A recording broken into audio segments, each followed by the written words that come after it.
Good morning বন্ধুরা, welcome to life with রিয়াতে। আশা করি তোমরা সবাই খুব ভালো আছো। তো ফাইনালি টানা 7 দিন একটা ব্রেকের পরে আজকে থেকে আবার নতুন করে আমি নিজের এই ডেলিকার ব্লগটাকে শুরু করে দিয়েছি।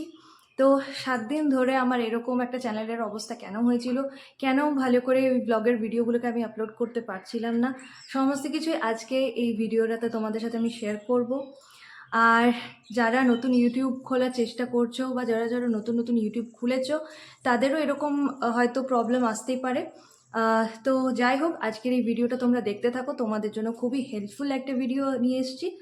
তো পুরো ইনফরমেশনটাই আমি তোমাদের সাথে আজকে শেয়ার করব, যে কি হয়েছে না হয়েছিল, আমার চ্যানেলে কি প্রবলেম এসেছিল, কখন কি হতে পারে না হতে পারে।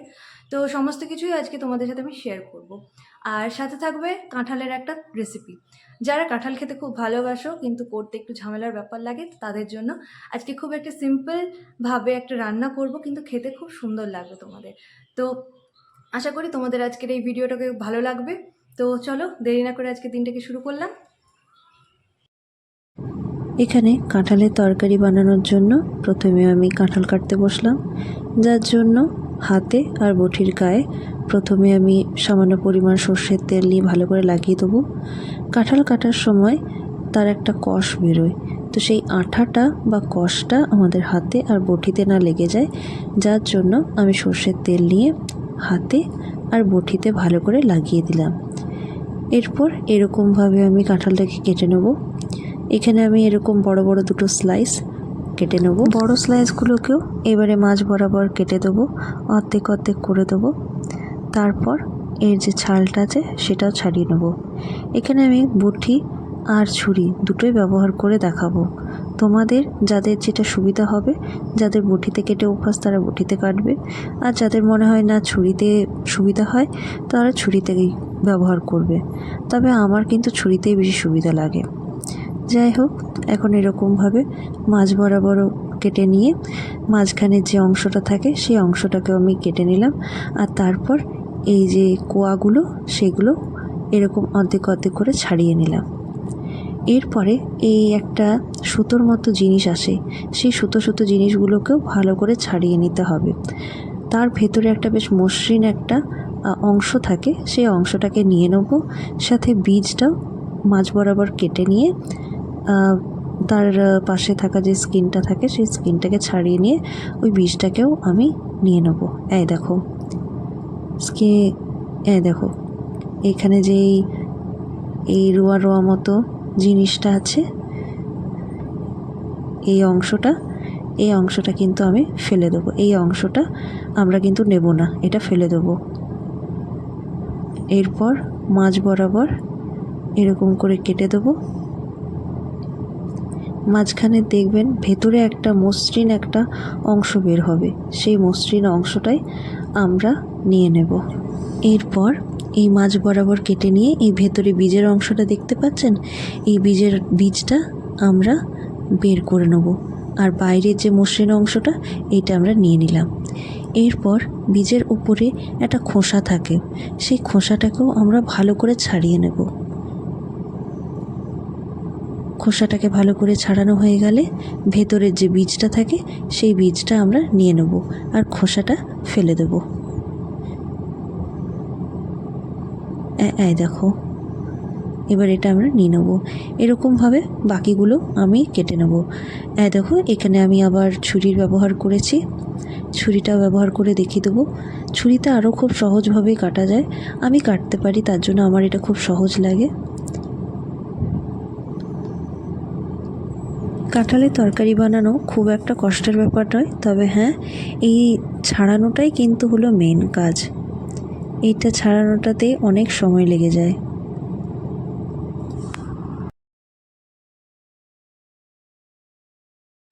এখন এখানে কাঁঠাল কেটে নিয়ে আমি রেডি করে নিয়েছি, সাথে কিছুটা আলুও কেটে নেব। তো আপাতত এখানে কাঁঠাল কেটে নিয়ে রেডি হয়ে গেছে। নেক্সট হলো আমি একটা মিক্সি জারে সামান্য পরিমাণ আর্ধেকটা মতোই পেঁয়াজ, বড় পেঁয়াজের আর্ধেক মতো পেঁয়াজ, 3টে কাঁচা লঙ্কা, কয়েকটা রসুনের কোয়া আর সামান্য পরিমাণ আদা নিয়ে সেটার আমি একটা পেস্ট বানিয়ে নিয়েছি। অন্যদিকে গ্যাসে আমি কড়াই চাপিয়ে দিয়েছি। কড়াই গরম হয়ে আসলে এর মধ্যে আমি অনেকটা পরিমাণ সর্ষের তেল দেবো। এখানে আমি প্রায় 7 থেকে 8-10 অন মতো সর্ষের তেল দিয়েছি। সর্ষের তেল গরম হয়ে আসলে এর মধ্যে আমি 5 ফোড়ন দিয়ে দেবো। এরপর আমি এর মধ্যে কেটে রাখা আলুগুলোকে দিয়ে দেবো। এখানে আমি আলু আর কাঁঠাল দুটোকেই বেশ ভালো করে পরিষ্কারভাবে ধুয়ে নিয়েছি। তো এখন আমি আলুগুলোকে এই গরম তেলে ছেড়ে দেবো। হালকা লাল লাল মতো হওয়া পর্যন্ত আমি এই আলুগুলোকে ভেজে নেব। আলুগুলো হালকাভাবে লাল লাল করে ভাজা হয়ে গেলে এরপর এর মধ্যে সেই কেটে আর ধুয়ে রাখা কাঁঠালটাকেও আমি দিয়ে দেবো। এরপর আলু আর কাঁঠাল দুটোকে একসাথে ভালো করে আমি ভেজে নেব।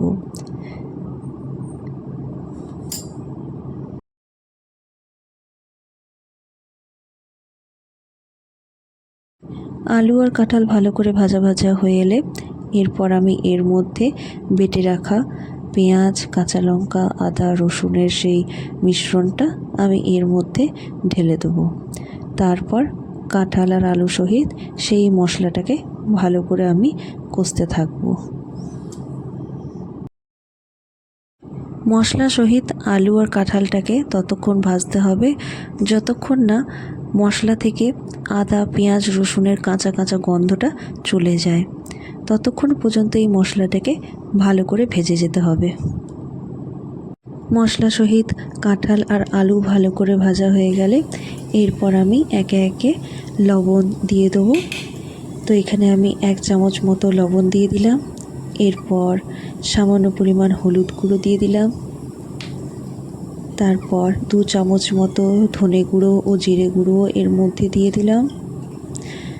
সামান্য পরিমাণ কাশ্মীরি লঙ্কা গুঁড়োও দিলাম। এরপর সামান্য পরিমাণ জল দিয়ে এই মশলাটাকে আবারও ভালো করে ভেজে নেব। এই রান্নার মেন হলো সামান্য পরিমাণ জল দিয়ে ভালো করে মশলাগুলোকে আলু আর কাঁঠাল সহিত ভেজে নেওয়া। তো এখানে কিন্তু অনেক সময় লাগে। সব শেষে এর মধ্যে আমি 1 চামচ মতো চিনি দিয়ে দিলাম। এরপর মশলাটাকে আবারও একটু একটু করে জল দিয়ে ভালো করে ভেজে নেব। অনেকক্ষণ ধরে এখানে মশলা সহিত আলু আর কাঁঠালটাকে ভালো করে ভাজা হচ্ছে। তো এখন এখানে আমরা দেখতে পাচ্ছি যে আলুগুলো প্রায় সেদ্ধ হয়ে গেছে। তবে কাঁঠাল এত তাড়াতাড়ি সেদ্ধ হয় না, তো কাঁঠালটা কিন্তু সেদ্ধ হয়নি। এবারে আমি এর মধ্যে বেশ 1 গ্লাস মতো জল দিয়ে নিয়ে এবার এটাকে ঢাকা দিয়ে দেবো ভালো করে সেদ্ধ হওয়ার জন্য। এখানে আলু আর কাঁঠাল দুটোই বেশ ভালো করে সেদ্ধ হয়ে গেছে। এবারে আমি গ্যাসটাকে অফ করে দেবো। আমাদের আলু আর কাঁঠালের তরকারি একদম এখানে রেডি হয়ে গেছে। আজকে সানডে, আজকে এই অ্যাকোয়ারিয়ামটা ভালো করে সাজিয়ে গুছিয়ে নিয়ে ঠিকঠাক করে এটাকে চালানো হবে। তো এই যে নিচের পাথরগুলো, এগুলো সকাল থেকে ধোয়াধুয়ি সব হয়েছিল। এই পাথরগুলো আজকে কিনে আনা হয়েছে, এখন এর ভেতরে এগুলো সব দেওয়া হবে। দাও,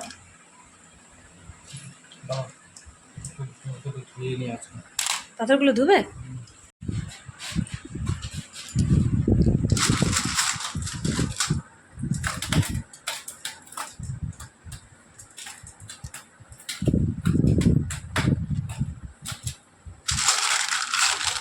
পাথরগুলো দেখতে বড় সুন্দর লাগছে।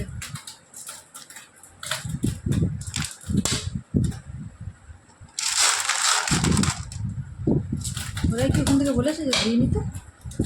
এমনি ধুতে হয়? যখন নিয়ে এলাম তখন ধরো না।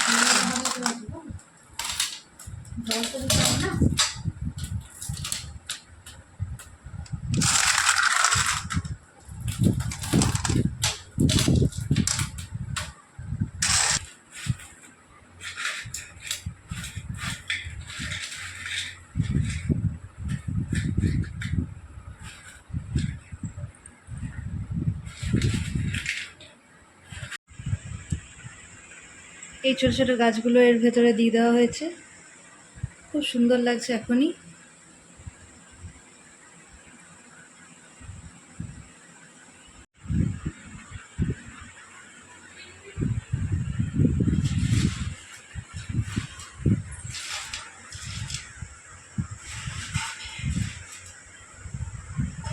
পাম্পটাকে ভেতরে এখন বসানো হচ্ছে।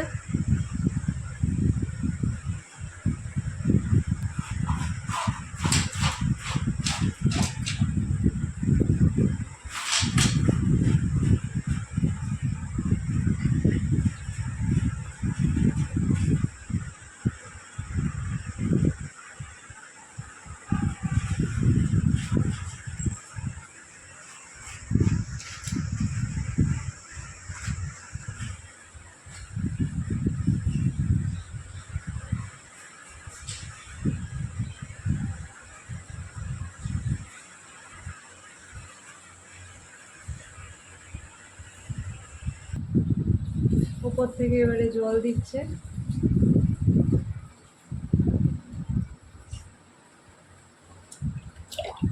ভালো করে পুরো জল দিয়ে নিয়ে ফিল করে দেবে এটাকে।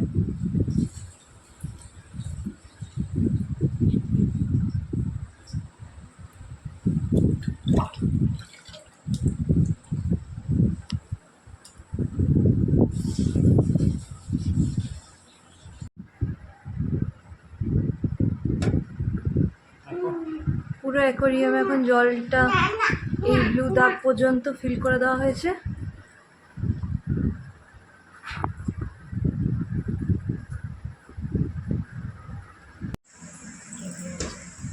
অ্যাকোয়ারিয়াম এখন রেডি হয়ে গেছে, মাছ ছাড়তে খালি বাকি আছে।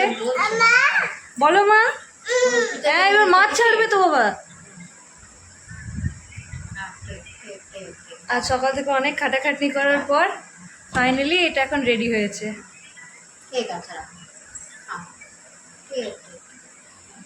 টুকুন সকাল থেকে লেগেছিল এটার পেছনে, তো খাটাখাটি করে নিয়ে এটা ফাইনালি এরকম হয়েছে, খুব সুন্দর লাগছে। এই ছোটো ছোটো কালারফুল পাথরগুলো এনেছে আজকে, খুব সুন্দর লাগছে। দুপুরে রান্না বান্না করা কমপ্লিট হয়ে গেছে, আমাদের খাওয়া দাওয়া কমপ্লিট হয়ে গেছে। আজ তোমাদের সাথে তাহলে শেয়ার করলাম কাঁঠালের তরকারিটা, শুরু থেকে শেষ পর্যন্ত পুরো প্রসেসটা দেখিয়েছে, কিভাবে কাটতে হবে, কীভাবে ভেজে নিয়ে তারপরে লাস্টে মশলা দিয়ে নিয়ে আমি করছি সমস্তটাই। আশা করি তোমাদের ভালো লাগবে, আর আমি চাইবো তোমরাও যেন ঘরে একবার হলেও এরকমভাবে কাঁঠালের তরকারি রান্না করে দেখো। কেমন লাগছে না লাগছে অবশ্যই কমেন্টে জানিও। আর মেন ইম্পর্ট্যান্ট আজকে একটা জিনিস তোমাদের সাথে যেটা বলেছি সকাল থেকে যে শেয়ার করব, কেন 7 দিন ধরে আমার ভিডিওগুলো পুরো ডেলিকার ব্লগ আপলোড হচ্ছিল না, সেটা সমস্ত কিছু তোমাদেরকে ডিটেলে এখন আমি বলছি। কি হয়েছে, আগের রবিবার থেকে আমি কন্টিনিউ ব্লগ করছি, এডিট করছি আর ভিডিওটাকে দেওয়ার চেষ্টা করছি, কিন্তু আমার কিছুতেই আমার সানডের ভিডিওটা আর আপলোড হয় না। নিয়ে আমি বারবার করে ওই একই মিস্টেক করতে থাকি, যখন রিমুভ করে দিচ্ছে ইউটিউব থেকে তখনই আমার স্টপ হয়ে যাওয়ার কথা ছিল, কিন্তু আমি ওটাকে স্টপ করিনি, আমি কী করছি আবার আপলোড করে যাচ্ছি, যেটা কি টোটালি ইউটিউবের কমিউনিটি গাইডলাইন্স বলে একটা জিনিস থাকে, তো এটাকে আমাকে ফলো করতে হতো, কিন্তু আমি ওটা ফলো করিনি। ওরা যখন এটা রিমুভ করছে আমি কি করলাম, বারবার করে ওই একই ভিডিও আমি দিতে থাকলাম, যার জন্য কি হলো, থার্ড টাইমের পর আমার পুরো ভিডিওগুলোকেই ওরা ব্লক করে দিচ্ছিল, ব্লক নয় রিমুভ করে দিচ্ছিল, যার জন্য আমি আর কোনো ডেলিকার যে ব্লগটা থাকে সেই ব্লগটা আমি দিতে পারছিলাম না। তারপরে 2-3 দিন যাওয়ার পরে তারপরে একটা ছোট আমি ভিডিও দিলাম, ভিডিও দেখলাম যে চলে গেল, তারপরে আবার রান্নার ভিডিওগুলো আস্তে আস্তে দিলাম যে হ্যাঁ যাচ্ছে কিনা না, তারপরে আবার একটা দুটো করে আমি রান্নার ভিডিও ওই জন্য ছাড়তে লাগলাম। বারবার করে আপলোড করে দিলে কি হবে, চ্যানেলে হয়তো স্ট্রাইক পড়ে যেতে পারে বা অনেক রকম প্রবলেম আসতে পারে, যার জন্য তুমি আর অন্য কোনো ভিডিও ছাড়লেও হয়তো আসবে না। আর আমি সেই ভুলটাই করেছি, গাইডলাইন আমি একদম ফলো করিনি, গাইডলাইন ফলো না করার জন্যই আমার এরকম হয়েছে, আর কোনো কারণ ছিল না। যাই হোক, তোমাদেরকেও বলবো যে ইউটিউবের গাইডলাইনগুলো, কমিউনিটি গাইডলাইন যেগুলো থাকে সেটা অবশ্যই ফলো করবে, তবে আর কোনো প্রবলেম হবে না। আমি ফলো করিনি, যার জন্য আমার কিন্তু ভিডিওগুলো রিমুভ করে দেওয়া হচ্ছিলো। যাই হোক, এখন আমার সব কিছু ঠিক আছে, আমি গাইডলাইনগুলো ভালো করে পড়লাম, সব কিছু দেখলাম, দেখার পর বুঝলাম যে হ্যাঁ এই কোনগুলোকে আমাকে ফলো করতে হবে, কোনগুলো অ্যাড করতে হবে আমার চ্যানেল মানে ইউটিউব ভিডিওতে। যাই হোক, আপাতত আমার ভিডিও খুব সুন্দর এখন আপাতত আজকে থেকে আবার নতুন করে আমি ব্লগ শুরু করছি। আশা করি আজকে থেকে তোমাদের প্রত্যেকটা ব্লগই দেখতে ভালোই লাগবে আবার। তো এখন দুপুরবেলার টাইম, এখন এবার আমি শুয়ে পড়বো, একটু পুজোটাকেও ঘুম পাড়াবো। আজকে আমার ভিক্ষাদাতা যে আছে তার মেয়ের অন্নপ্রাশন, যার জন্য বিকেলবেলায় আমাদের সবার ইনভাইট আছে। তো সেখানেও যেতে হবে, তার জন্য এখন ছেলেটাকে একটু ঘুম পাড়াই, আমিও একটু রেস্ট নিয়ে নিই। সবাই এখন আমরা রেডি হয়ে গেছি, এবার আমরা যাব অন্নপ্রাশন বাড়িতে। তো টুকুন, মা, আমি সব এখন বেরিয়ে গেছি, বাবাও তালা দিয়ে নিয়ে এখন আসবে।